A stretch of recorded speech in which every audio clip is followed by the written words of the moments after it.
Boozed and Confused is a comedy and weird topic podcast. Adult language may be used, probably by me. While our episode topics may be educational in nature, we are not responsible if your children start dropping the F-bomb to their kindergarten class. Listener discretion is advised.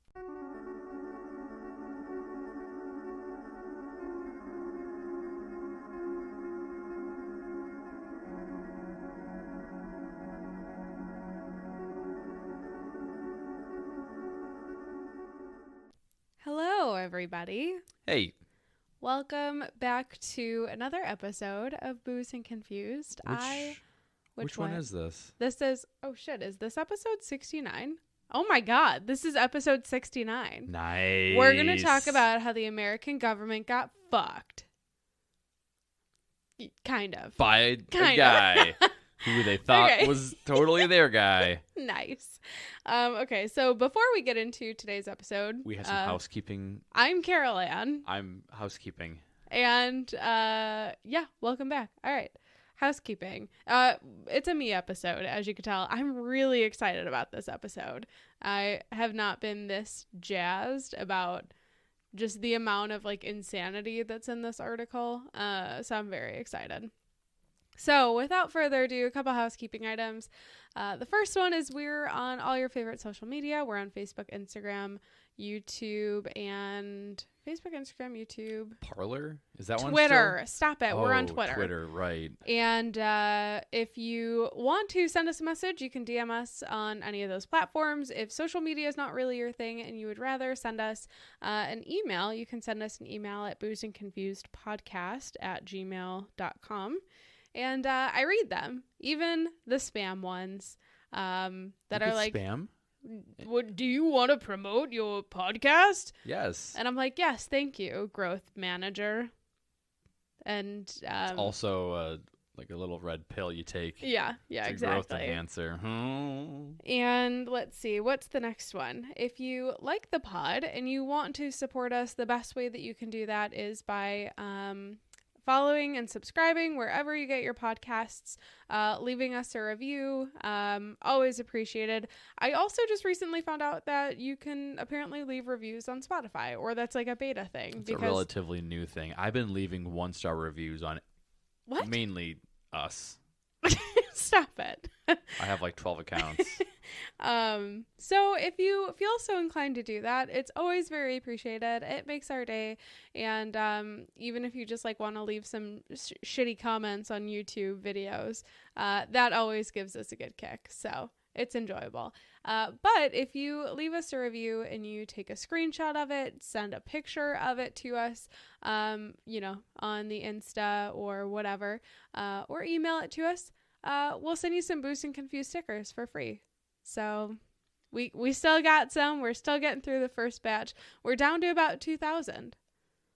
So business is booming. Really. Going great. Really. Going great. All right. And the last one is, what are we drinking? Oh my gosh. Jinx. This is disgusting. Stop it. We're drinking the same thing. So you go ahead. It's a Sierra Nevada. It's pale ale. It's pretty solid.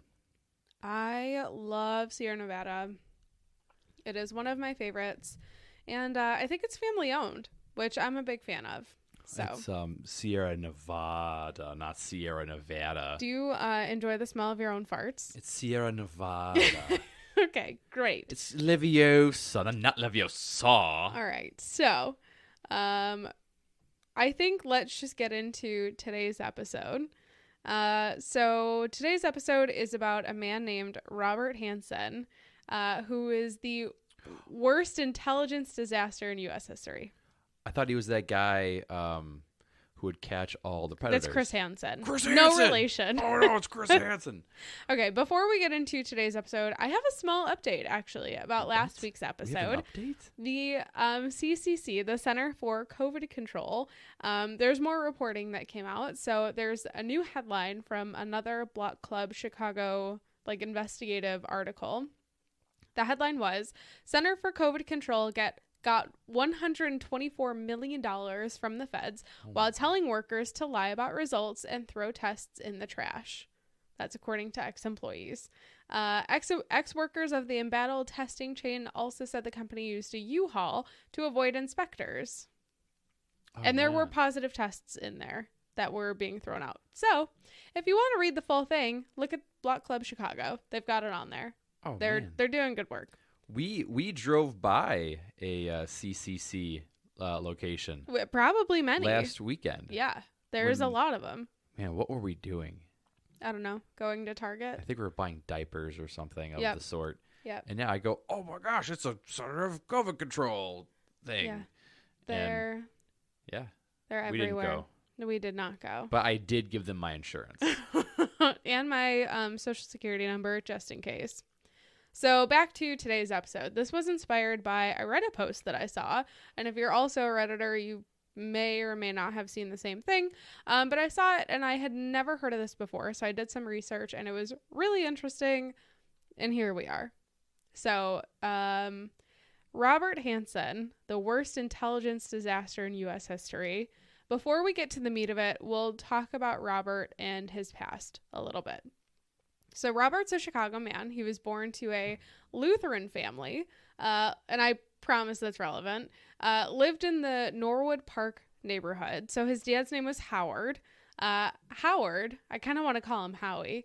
Howard was a Chicago police officer and apparently just a giant asshole who was emotionally abusive to Robert when he was a kid. So maybe it factors in a little bit. Ooh, I don't know. Some of us go to therapy. This might.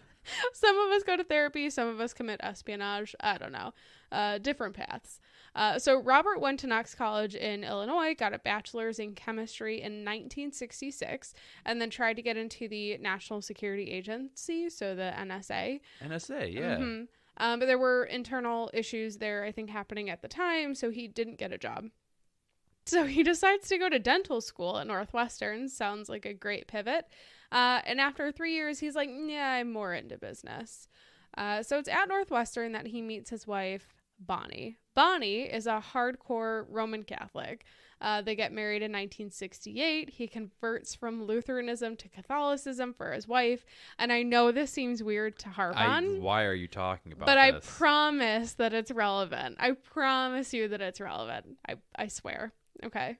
So he gets an MBA in accounting and information systems in 1971, and he takes a job with an accounting firm.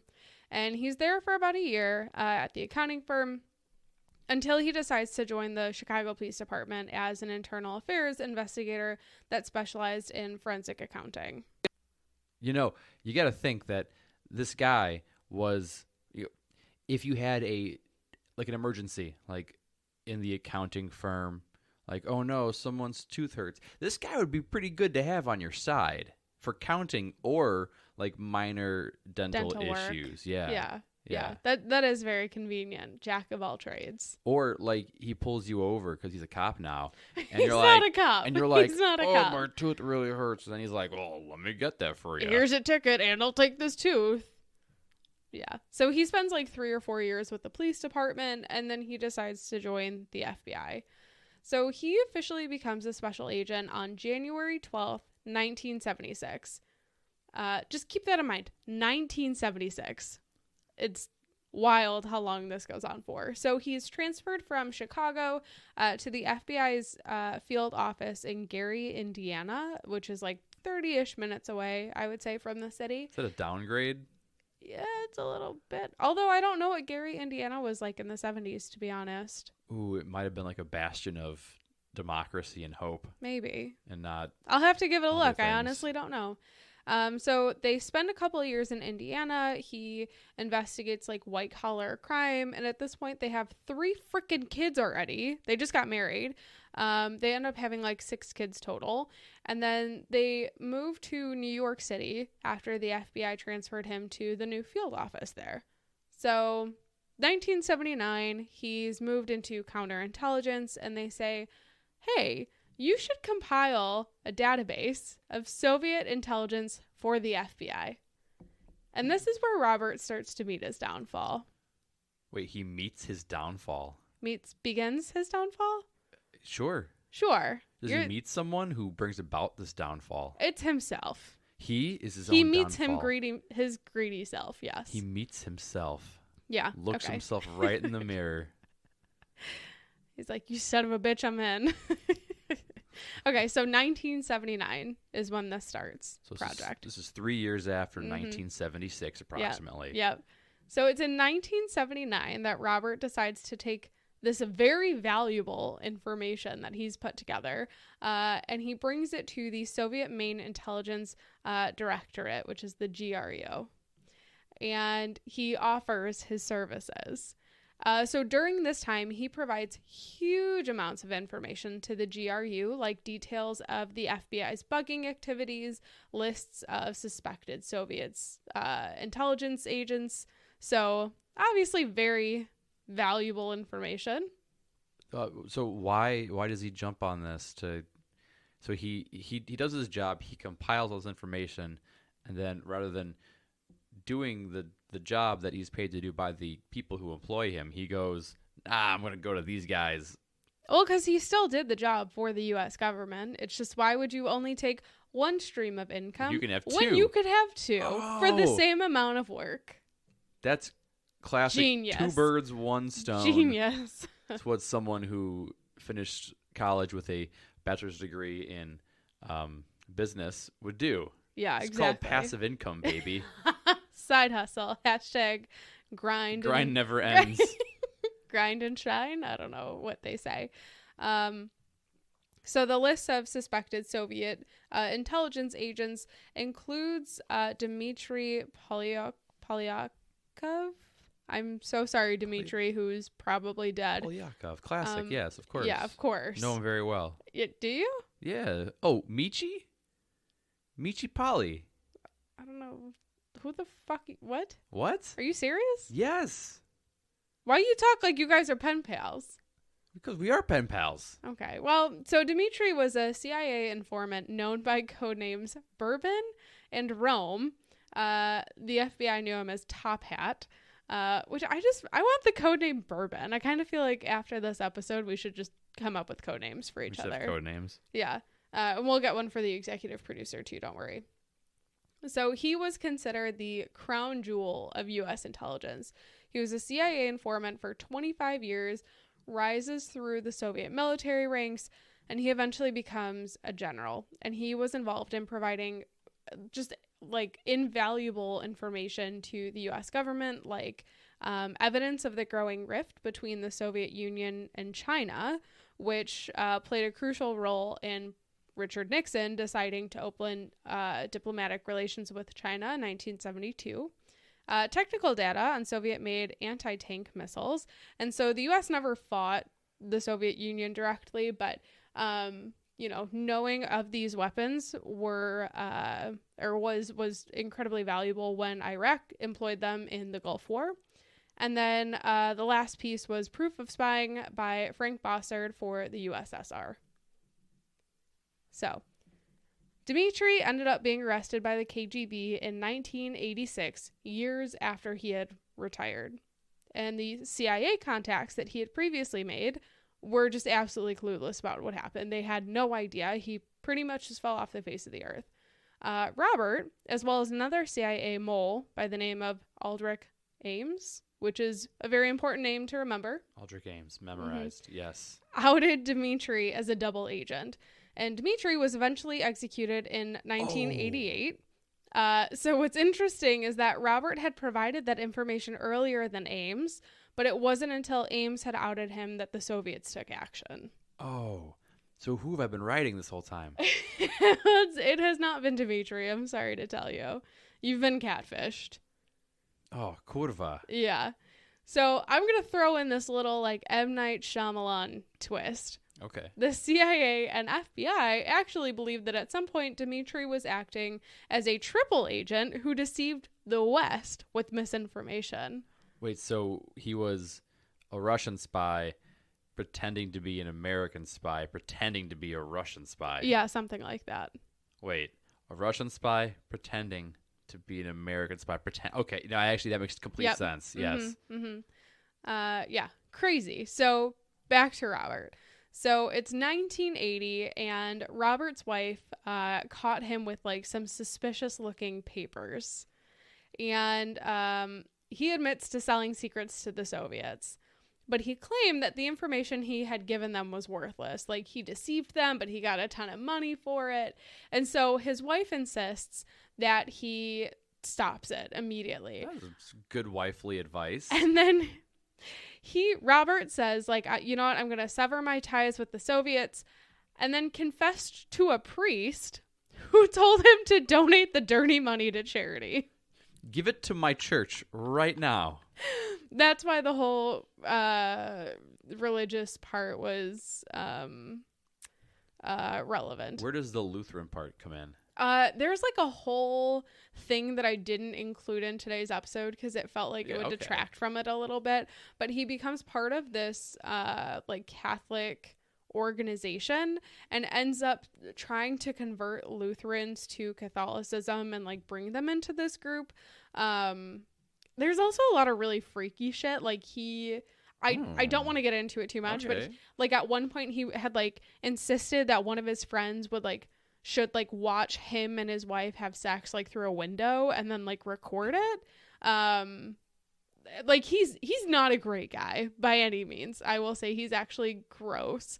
But the article that I got a lot of this information from has all of like the freaky details. I just wanted to focus more on the conspiracy aspect for today. Yeah, no thank you. Yeah. So 1981 comes around. Robert transfers from his current location to the FBI headquarters in Washington, D.C.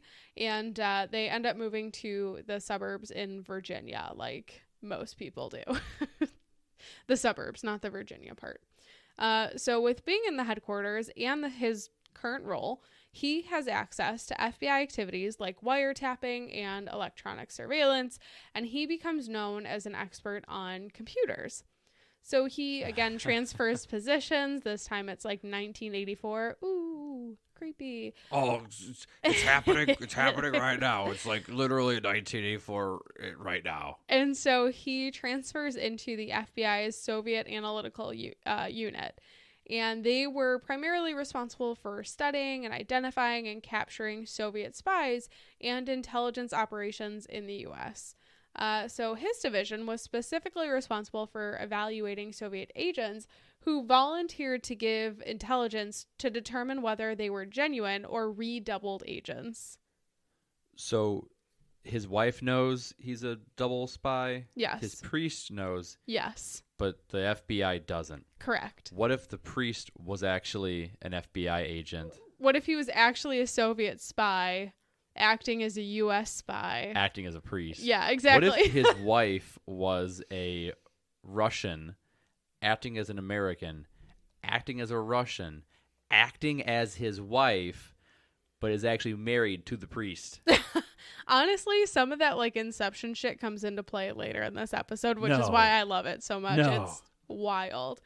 So he's again transferred in 1985 to the field office in New York, and he continues his counterintelligence against the Soviets. And after this transfer, he's on a business trip to D.C. He decides to pick his espionage career back up, and like any normal person would, he sends an anonymous letter to the KGB and asks for $100,000 in cash. That's in 1985 money, which is like $260,000 in today's money. And to win trust, he says, hey, Boris Yuzin, Valery Martinov, and Sergei Matorin are KGB agents that are secretly working for the FBI. So he's like requesting money and showing sends a letter a little bit, and and tries to like sprinkle a little bit in there. And so Ames' name comes back up here because he had already exposed them earlier in 1985. Okay. So that information was already known. Yuzin ended up being in prison for 6 years, but then was released under general amnesty to political prisoners. He ended up emigrating to the U.S. So that was like the best outcome for anybody in this story, probably. Marinov and Matorin did not have so great of an outcome. They were both executed via gunshot to the back of the head. So they were just executed? Yeah. They weren't like on trial? Nope. They were just killed? Yep. Okay. Yeah. the gun there was the justice system, according to the Soviets. So the important takeaway here is because Ames was already suspected for giving up those names, the FBI did not think anything of Robert at this point. Oh.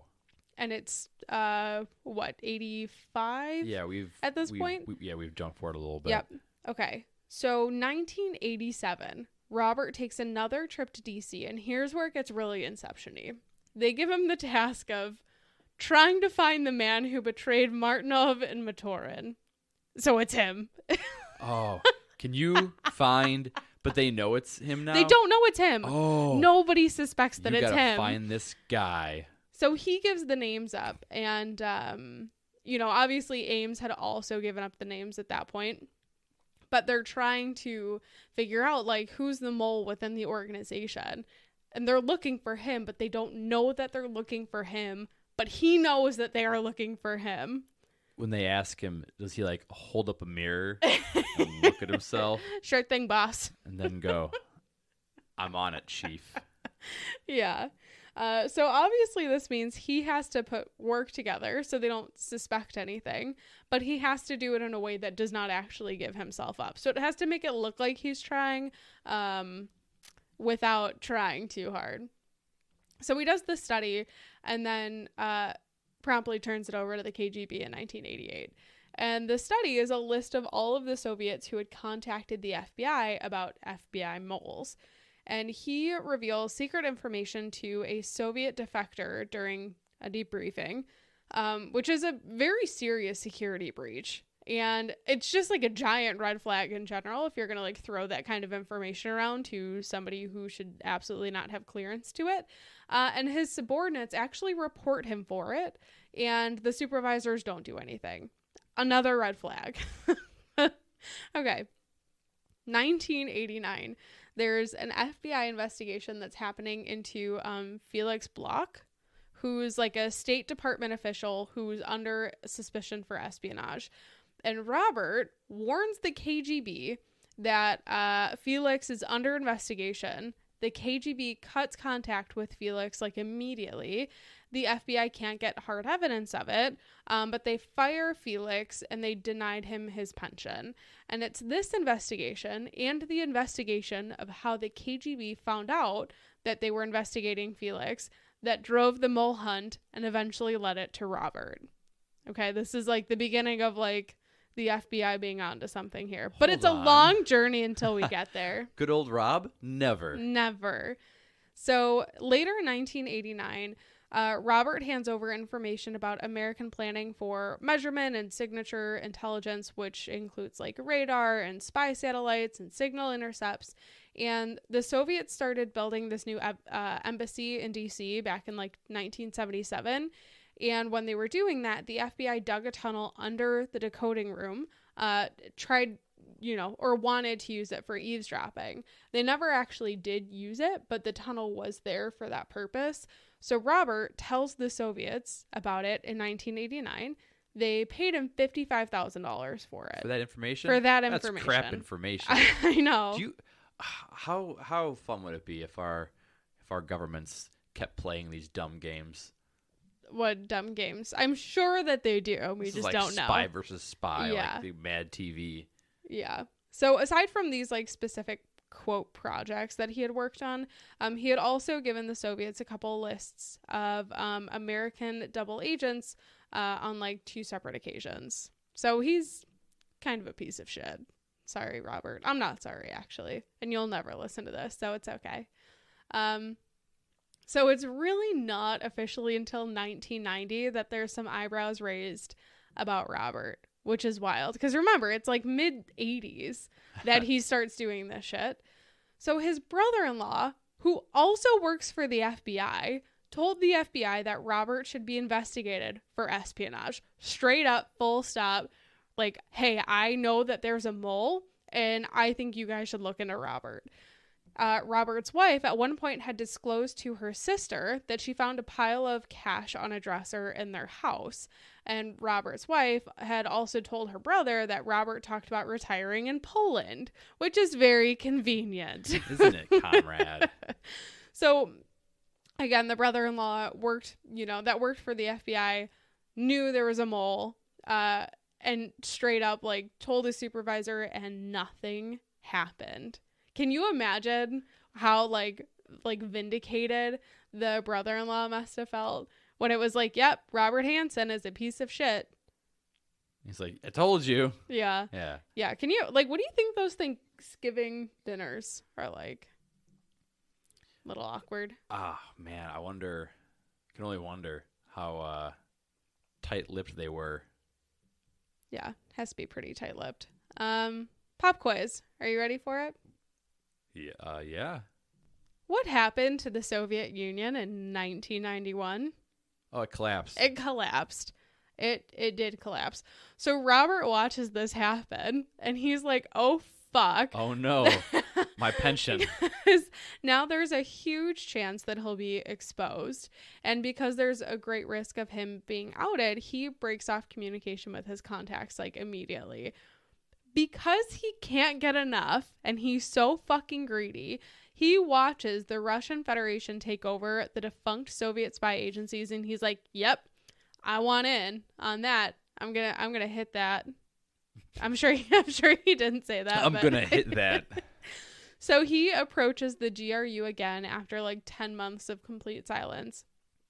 And he goes in person to the Russian embassy, physically approaches a GRU officer in the parking garage while carrying a package of documents, identifies himself as codename Raman Garcia. Okay, so, like, he's not masked or anything. His full face, here's who I am. He discloses that he's an FBI agent. And the problem is that his Soviet codename does not, like, compute. Travel, yeah. It doesn't carry over. And he's meeting with a Russian officer who obviously does not recognize it. So the Russian officer is just like, bye. I just held up a middle finger that you guys can't see. Oh, but I thought he literally that was like a gun you were holding. No, he literally just drives out. He's okay. like, fuck you. I don't know you. This is sketchy. Goodbye. Yeah, nie znayo. So then the Russians file an official protest with the State Department because they thought Robert was a triple agent. So, okay, an American spy posing as, an American double agent actually is still an American on the American side. Mm-hmm. This is like that. It's like playing that game, like you're playing like guns as kids, and you're like, nah, I shot you first. Like, nah, I have magic armor and a dragon. So even though he showed up in person, said he was an FBI agent, and gave his code name, the FBI's investigation went nowhere. Really? Really. Really, really. This is like your friend who keeps going back to like the bad partner that they're like, there's just so many fucking red flags. And you're like, Rachel, are you sure? Like, he's kind of a dickhead. And she's like, no, it's totally fine. And just brushes it off. So 1993 comes around. We've been on this journey for a while. Robert hacks into the computer of his fellow FBI agent, Ray Mislock, and he prints out this classified document from Mislock's computer and then took the document to Mislock and said, you didn't believe me that the system was insecure, which is kind of a weird thing to do. So Robert's superiors were like, hey, what the fuck? That's not cool. Don't hack your buddy's Facebook profile. They launched an investigation, and in the end, they believed his claim that he was just demonstrating flaws in the security system, but Mislock actually theorized that Robert went onto his computer to see if his superiors were investigating him for espionage, and then just said, like, oh, I found this document to cover his tracks, to pretend like that's all he was doing. I was totally on your team. I was just, if I could hack you, somebody else could too. Yep. So somewhere around 1997, a convicted FBI mole, Earl Edwin Pitts, says he thinks Robert's dirty because of the Mislock incident. And Pitts is the second FBI agent to mention that Robert's dirty. And again, superiors think nothing of it. Golden boy Robert. No way. Never a chance. So IT personnel from the National Security Division's IIS unit were sent to investigate Robert's desktop following a reported failure. And the chief ordered the computer impounded after it appeared to have been tampered with. And so this investigation found that there was an attempted hacking. And that took place using like a password cracking program that was installed by Robert, which caused a security alert and a lockup. So there's confirmation about it. The chief reports or files a report with this Office of Professional Responsibility requesting further investigation of Robert's attempted hack. And Robert claimed that he was attempting to connect a color printer to his computer, but needed the password cracker to bypass the administrative warning or the administrative password. So the FBI believed that and just gave him a warning for it. He just needed more cyan. Oh my God. Okay, so during the same time period, Hansen searched the FBI's internal computer case record to see if he was under investigation. But also, can you imagine, like, if you worked for the FBI and you were under investigation, but you also had access to your own files that you were being investigated? I feel like that would be very sloppy. Yeah, and you had your own printer now? Yeah. So he was indiscreet enough to type his own name into the FBI search engines, and he found nothing, and he decided to resume his spy career after 8 years without contact with the Russians. And so he established contact with the SVR, which is the successor to the Soviet-era KGB, in the fall of 1999, and he continues to perform highly incriminating searches of FBI files for his own name and address. Jesus fucking Christ. So he begins spying on himself. Yeah. So Ames, remember that name, gets arrested in 1994, and his exposure explains a lot of the issues that happen with counterintelligence since like the 80s. They're like, oh, yep, that makes sense. This checks out. Oh, just Ames. But there's a couple things that don't add up for the FBI, like that Felix Block investigation and the embassy tunnel information being linked. And Ames had been stationed in Rome at the time of the Felix investigation, and he couldn't have known about that case, and he also couldn't have known about the tunnel under the embassy because he didn't work for the FBI. So 1994 comes around, and the FBI and CIA form this joint mole hunting team. And from this investigation, they cleared some suspected moles, but then they found other penetrators like Harold James Nicholson. And again, Robert is completely undetected. His name doesn't pop up. He's not interrogated. Nothing. They focus more on CIA agents rather than FBI agents, which is why he fell through the cracks. So, deep breaths. 1998, they investigate a man named Brian Kelly, who's a CIA operative involved in that Felix investigation. They search his house, they tap his phone, they put him under surveillance, they follow him and his family everywhere. And in November of 1998, they had a man with a foreign accent come to Kelly's door, warn him that the FBI knew he was a spy, and tell him to show up at a metro station the next day in order to escape. Kelly instead, because he's not a fucking spy, reports the incident to the FBI. And in 1999, the FBI even interrogated him, his ex-wife, 2 sisters, and his 3 children. And like they all denied everything because obviously he was not a spy. And he was eventually actually placed on administrative leave, where he remained falsely accused until after Robert was arrested. I don't know what they would have had that would have tied him to all the shit that Robert did, which is interesting. So they do start to make progress after they pay $7 million to a KGB agent named Alexander. God, you ever type something and you're like, yeah, I can totally do this. Oh, totally crush this word. Sherbakov. That Yep. last one was really good. Yep. So Alexander had access to a file on quote B. The file didn't have Robert's name, but there were audio tapes between B and another KGB agent. And the FBI agent that was investigating felt the voice was familiar, but like could not place where it belonged, or like who it belonged to. And so while going through the rest of the files, they found notes of the mole using a very racist quote. I had to look this up, and I was like, ooh, who says this shit?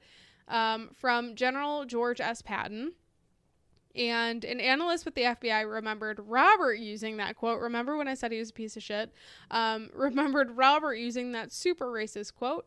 And the agent who was investigating went back, re-listened to the audio tape, and then placed the voice as Robert's. So we're finally starting to make progress. It only cost them millions of dollars. So I know that we're not going to say it on the air, but can you give me a hint? I won't. I'll just let you, if you read the article, it's in the article. Ooh. Yeah. So finally, I'm like shocked they didn't put all of this together and go like, no, that's not Robert. That's not Robert. That can't be Robert. So Robert's finally fucking put under surveillance. They find out he's in contact with the Russians. They promote him in December of 2000 to keep him like close enough, but like far enough away from sensitive information, so that, he's like not getting suspicious. Give him a desk job. Exactly. So with all great promotions comes your own office and an assistant. So they gave Robert both of those in January 2001. His assistant, who is named Eric O'Neill, was actually a surveillance specialist who was watching Robert.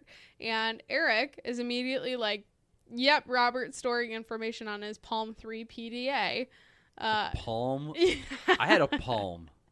Yeah, for all you little youngins listening to this, go Google that. I want you to see what we had to deal with when we were, kids. Yeah, it was a Palm Pro. It was a little sliding phone. Yeah, so Eric gets the PDA for a little bit. I don't really know how. And the agents download and decode the encrypted contents, and finally, the FBI has, like, all the evidence they need that it's fucking Robert. No, never. He was at my son's bar mitzvah. Okay, so Robert starts to get the heebie-jeebies that something's wrong, right? He's, like, getting a little suspicious that they're getting a little suspicious, and it's, like, the Spider-Man pointing meme. So February 2001 comes around, and he asks his friend at a tech company for a job, which is like really optimistic, that you wouldn't be caught committing fucking espionage for 20 something years, and that you wouldn't go to jail for the rest of your life. So I don't know. He writes to the KGB that he's like promoted to this do nothing job outside of regular access to information, and that something has aroused the sleeping tiger. That's what he said. Those were his words. Really? He used that quote? Yeah. He quoted Japan? Yeah. Okay. But you know what? After all of this, you know what I've learned? I've learned that Robert is not a quitter. So because Robert's not a quitter, he does one more dead drop. So in mid-February 2001, he placed a white piece of tape on a park sign, which was a signal to his Russian contacts that there was information at the dead drop site. And he then followed his usual routine. He took this package consisting of sealed garbage bag of classified material and taped it to the bottom side of a wooden footbridge over a creek. And the FBI agents that were watching him saw this. They rushed in to catch Hansen red-handed and arrested him. What's really cool is the FBI has released video of this, so you could actually go watch the video of him getting arrested. He walks away so casually, and then he's just immediately met with all these agents with massive guns, and he's like, no, the guns aren't necessary. So after he's arrested, actually, Robert says, "What took you so long?" Robert, that's a great fucking question. Well, he's not wrong. It's like, I was just testing you the whole time. Oh my God. The whole time. So the FBI waited 2 more days to see if any of the SVR handlers would actually show up at the park. And then, nobody showed up. So they announced his arrest on February 20th. And he ends up negotiating this plea bargain that enables him to escape the death penalty in exchange for cooperating with authorities. So finally, July 2001, he pleads guilty to 15 counts of espionage and 1 conspiracy to commit espionage in the U.S. District Court for the Eastern District of Virginia. And in May of 2002, he's sentenced to 15 consecutive sentences of life in prison without the possibility of parole. So when's he getting out? Never. So he said, I apologize for my behavior. I am shamed by it. I've opened the door for calumny. Calamity? No. Calumny? Sure.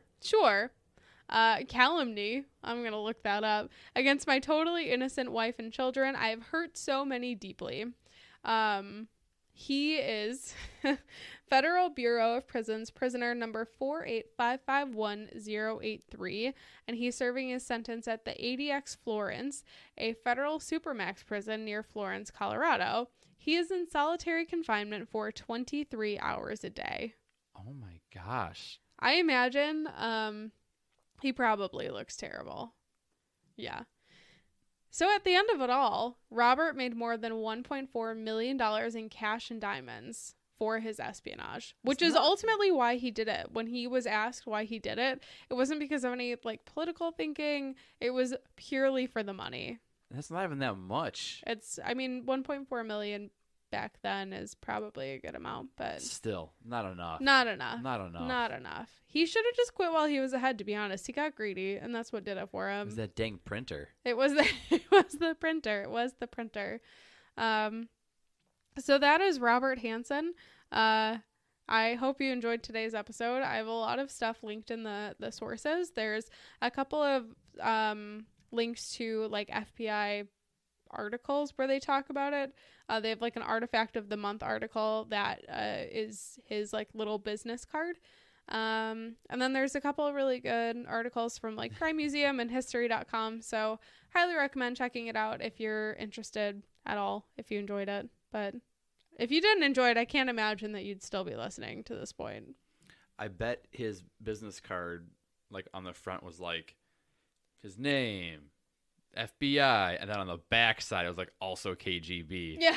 Or on the back it's the same thing but just translated maybe into Russian. Yeah, so that was today's episode. I hope you enjoyed it. I really enjoyed this topic because it was just so WTF, and I had never heard of it before. So I don't know, that's all I got. Do you have any final words? No, I'm gonna Google him and I want to see him get captured. What?